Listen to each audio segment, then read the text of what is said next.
अगला प्रश्न है, सरदार वल्लभ भाई पटेल डैश के अग्रणी थे। ए ऑप्शन भूदान आंदोलन, बी ऑप्शन रॉलेट सत्याग्रह, सी ऑप्शन बारदौली सत्याग्रह और डी ऑप्शन स्वदेशी आंदोलन। तो आंसर होगा सी नंबर, आंसर होगा बारदौली सत्याग्रह। सरदार वल्लभ भाई पटेल बारदौली सत्याग्रह के अग्रणी थे। बारदौली सत्याग्रह वर्ष 1928 ईस्वी में गुजरात में हुआ। भूदान आंदोलन विनोबा भावे द्वारा चलाया गया। और रॉलेट एक्ट जो है 1919 ईस्वी में हुआ था। स्वदेशी आंदोलन 1905 ईस्वी में हुआ था। भूदान आंदोलन के अग्रणी विनोबा भावे थे। जालियांवाला बाग हत्याकांड 13 अप्रैल 1919 ईस्वी को हुआ था। तो जितना 4 ऑप्शन दिया है, चारों ऑप्शन के बारे में मैं डिटेल्स में आप लोगों को बता दे रहा हूँ ताकि कोई भी कन्फ्यूजन न रहे। मैं चाहता हूँ कि आप लोगों का जितना भी प्रश्न सभी का लगभग 5-5 लाइन समझाया जा सके। तो मैं हमेशा आप लोगों को हर ऑप्शन समझा देता हूँ ताकि देखिए ऑप्शन से ही फिर अगला प्रश्न बनेगा। तो इस तरह एक भी प्रश्न न छूटे, बस यही मेरी कोशिश है। अगला प्रश्न है, विश्व के प्रथम सुपर कंप्यूटर का क्या नाम है? विश्व के प्रथम सुपर कंप्यूटर का क्या नाम है? A option Cray 1S, B option यूज सनेट और सी ऑप्शन COMODOR वीक 20, डी ऑप्शन PARAM 10,000। तो इस प्रश्न का आंसर होगा ए नंबर, आंसर होगा क्रे 1S। तो विश्व का प्रथम सुपर कंप्यूटर क्रे 1S है। क्रे 1S सुपर कंप्यूटर 1975 ईस्वी में बनकर तैयार हुआ था। इसे अमेरिका के क्रे 1S रिसर्च कंपनी ने बनाया था। भारत का प्रथम सुपर कंप्यूटर परम है। वर्तमान में भारत के सबसे तेज सुपर कंप्यूटर को प्रत्यूष कहा जाता है। कंप्यूटर 3 प्रकार के होते हैं, डिजिटल, एनालॉग और हाइब्रिड। अगला प्रश्न है,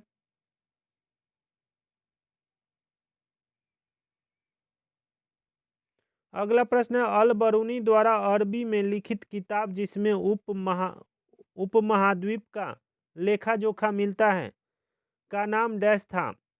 ए ऑप्शन किताब उल हिंद, बी ऑप्शन किताब अल भारत और सी ऑप्शन पुस्तक अल हिंद और डी ऑप्शन पुस्तक अल भारत। तो इस प्रश्न का आंसर होगा ए नंबर, आंसर होगा किताब उल हिंद। तो अल बरूनी द्वारा अरबी में लिखित किताब जिसमें भारतीय उपमहाद्वीप का लेखा जोखा मिलता है जिसका नाम किताब उल हिंद है। किताब उल हिंद से हमें भारतीय गणित, इतिहास, भूगोल, विज्ञान आदि के विषय में जानकारी मिलती है। अगला प्रश्न है, यदि किसी सरल रेखा के अनुदिश गति करने वाली वस्तु की चाल स्थिर रहती है तो उस वस्तु की चाल को डैश कहा जाता है? ए ऑप्शन है एक समान, बी ऑप्शन है आवर्ती और सी ऑप्शन है वृत्ताकार और डी ऑप्शन है असमान।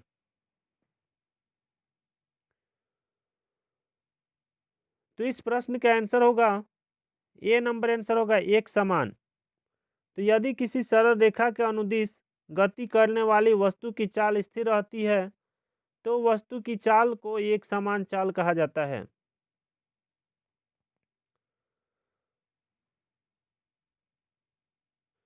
अगला प्रश्न है, बल की प्रबलता प्रायः इसके डैश से मापी जाती है?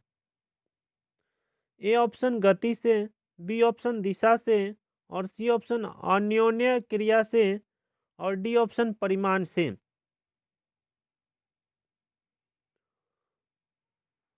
तो इस प्रश्न का आंसर होगा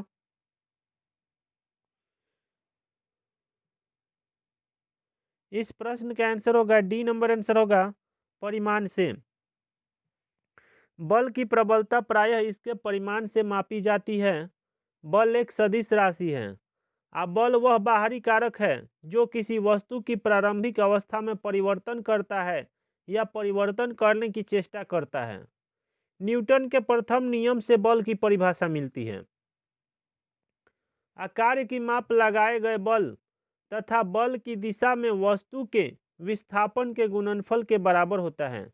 बल का SI मात्रक यूनिट होता है, न्यूटन होता है, सॉरी, बल का SI मात्रक न्यूटन होता है। अगला प्रश्न है, निम्नलिखित में से किस वर्ष में क्रिकेट की एशियाई खेलों में वापसी की तैयारी की गई है? A option 2020, B option 2019, C option 2022 और डी ऑप्शन 2030।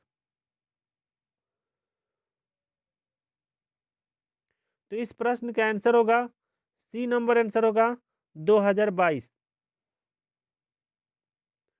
सन 2022 से क्रिकेट की एशियाई खेलों में वापसी की तैयारी की गई है।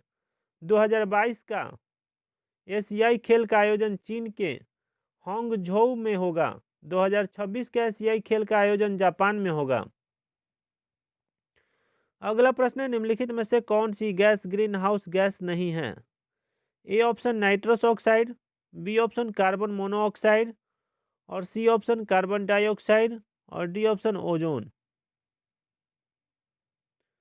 तो इस प्रश्न का आंसर होगा बी नंबर, आंसर होगा कार्बन मोनोऑक्साइड। तो carbon monoxide gas greenhouse gas नहीं है। कार्बन डाइऑक्साइड का अणुसूत्र, कार्बन मोनोऑक्साइड का अणुसूत्र CO है। CO का मुख्य स्रोत मोटर यान और कारखानों से निकलने वाला धुआं है। ग्रीन हाउस गैस का मुख्य कारण CO2 गैस है। CO2 का मुख्य स्रोत जीवाश्म ईंधन है और CO2 ग्लोबल वार्मिंग का मुख्य स्रोत है। अगला प्रश्न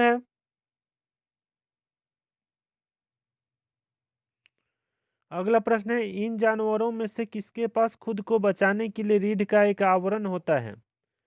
ए ऑप्शन मृग, बी ऑप्शन बारहसिंघा, सी ऑप्शन शाही और डी ऑप्शन विशालकाय पांडा। तो इस प्रश्न का आंसर होगा सी नंबर, आंसर होगा शाही।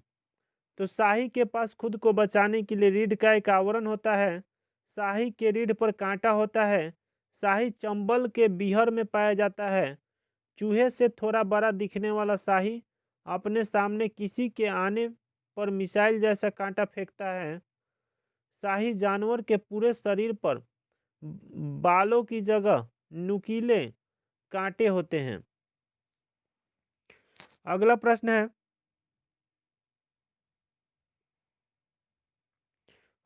है, ग्लोबल पीस इंडेक्स 2020 के अनुसार भारत का विश्व में कौन सा स्थान है?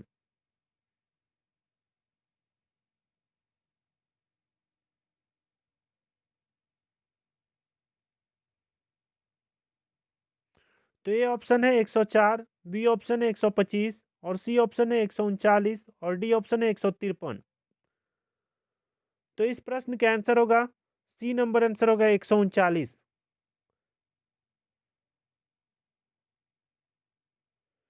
तो ग्लोबल पीस इंडेक्स 2020 के अनुसार विश्व के 163 देशों की सूची में भारत का स्थान 139वां है।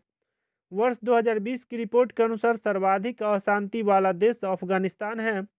विश्व का सर्वाधिक शांति वाला देश आइसलैंड है।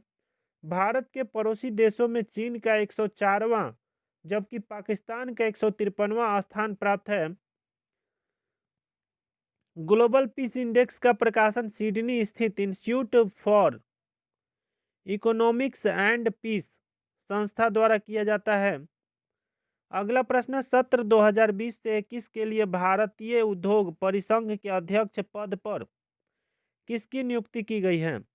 ए ऑप्शन किरण मजूमदार शाह और बी ऑप्शन विक्रम किर्लोस्कर और सी ऑप्शन उदय कोटक और डी ऑप्शन श्रीकांत माधव वैद। तो इस प्रश्न का आंसर होगा सी नंबर, आंसर होगा उदय कोटक। तो कोटक महिंद्रा बैंक के उदय कोटक सत्र 2020 से 21 के लिए भारतीय उद्योग परिसंघ के अध्यक्ष पद पर नियुक्त किए गए हैं।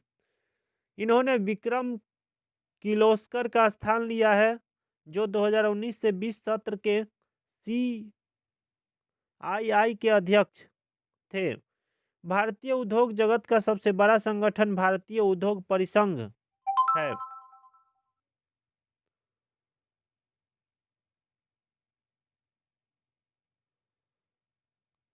अगला प्रश्न है,